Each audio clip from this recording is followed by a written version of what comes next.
Welcome into the Real Kipper and Bourne Show. We are live on Sportsnet, Sportsnet 590 The Fan, Sportsnet 960 in Calgary, 650 in Vancouver, and Sportsnet Plus. As always, this hour of Real Kipper and Bourne brought to you by Bet365. Nick Kiprios, Justin Bourne, Sammy McKee, Jake the Snake Schultz, and Derek Brandeo for once again the fastest hour in hockey. Without any more games to play, as the season concluded last night with the Florida Panthers crowned Stanley Cup champions for the second consecutive season. Well played. Yay. Well played. That's a hockey team right there. Yay. Kip, I was talking with Daryl Sutter this summer, and he was telling me that. Oh, can I pick up that name you just dropped? Yeah. Well, listen, I'm going to be a part of his book, Sam. I'll have you know. Whoa, hey now. A Daryl book. Early promo. But Love it. talking to him about the Definitely. cup, and he explained to me that once you've won the cup, Yes. he still experiences some jealousy. Like, that's my cup. I won that cup. He wants to win it again. Like, he's not done with the cup. Yeah. How do you feel seeing the cup handed out? I feel good.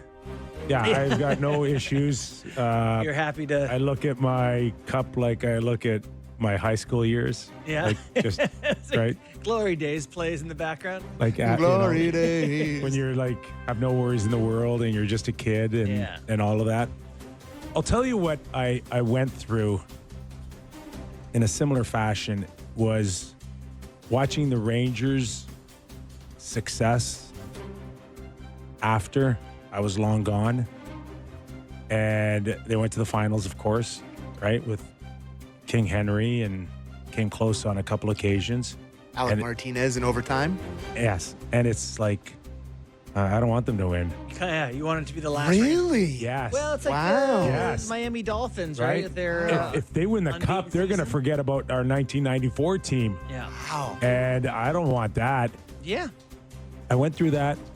And then at about, I don't know, turn of the decade there, 2020, I'm like, All right. yeah, that's enough of that. I want them to have success now. And it's now 30 years.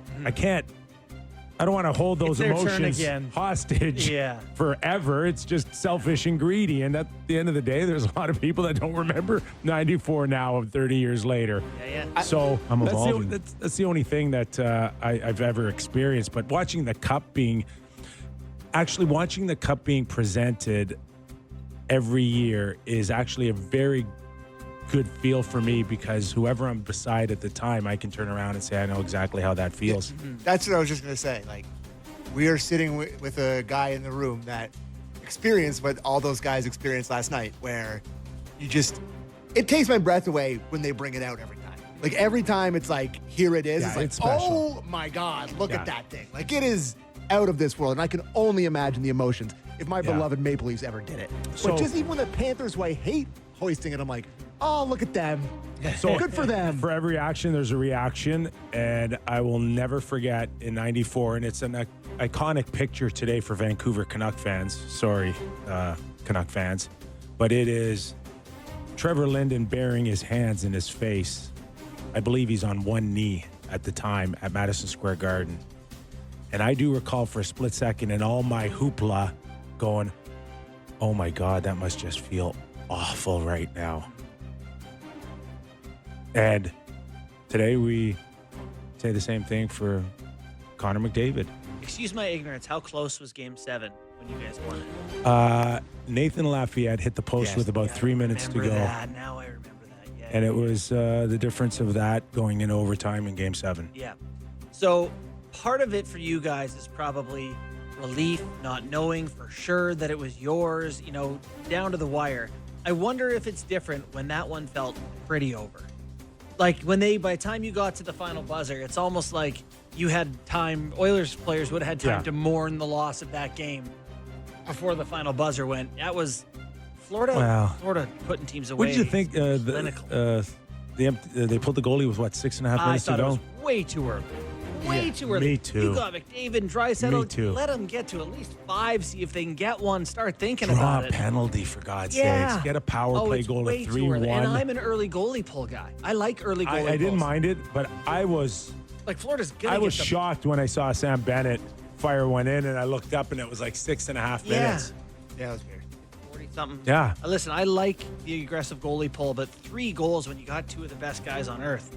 Okay. Yeah. So, I'm going to go back to yesterday's question, right? Now knowing the outcome.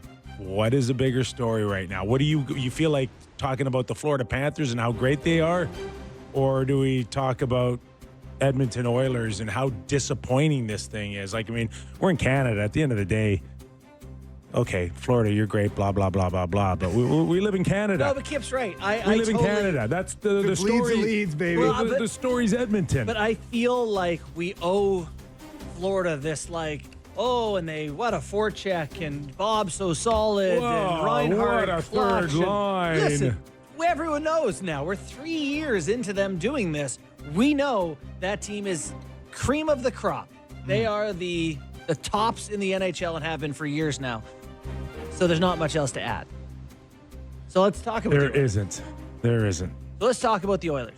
Anything last night change anything for you about how we talked about them, how you felt about them? Yes. Okay. Yes. Absolutely. Yeah, absolutely. Really? What What for you, Sam? What would Well, change? I know, like, I don't want to drive this into Leafland here, but I could tell you that if we came in here after 2 games where the Oilers had an unbelievable comeback in Game 4 to even up the series, and everybody felt like, oh my God, that's the turning point of the series. It's going back to Edmonton. They're going to win this cup. And they go back there, and I know Florida's good, and I know they rolled them, but, like, they laid an egg there. And then you go down to Florida, and they rolled over, quite frankly. They had a good 5 minutes to start that game, I thought. They didn't get one to go. A couple hits. Like, if it was Toronto, all we would be talking about is how big of a choke job it was and how, like, no good these guys are. McDavid, was he -4 last night? Like, the energy that everyone just praising the Panthers, and I get it, they're great. But there was a lot that happened with the Oilers that was no good after they came back in that series. Like, they should have lost that series in 5 if it wasn't for that miracle comeback. Like, I know they're in the final, and it's not, you can't compare that to the Leafs or whatever. Maybe I'm too fired up about it. No, I'm with you in terms of the disappointment that I bought into, that this is a better team, a deeper team, a team that can certainly compete. I was anticipating one of the more memorable Stanley Cup finals in recent history. Didn't get it at all. Well, after a couple OT games, everyone was like, I think 3 of the first 4 games into OT, and everyone Well, was the first like, 2 this is a games, close series. the first 2 games were unbelievable. But I will say, They were unbelievable, but there were games that Florida could have easily won as well. Here's my point. So I'm sitting there going, like, sweep. Well, it could have been a sweep. It was a 6-game series. Yeah. 3 of the first 4 in overtime, which both sounds close. Edmonton had the lead in the series for 8% of the series. 8%. Florida set the NHL record, leading for 255 minutes,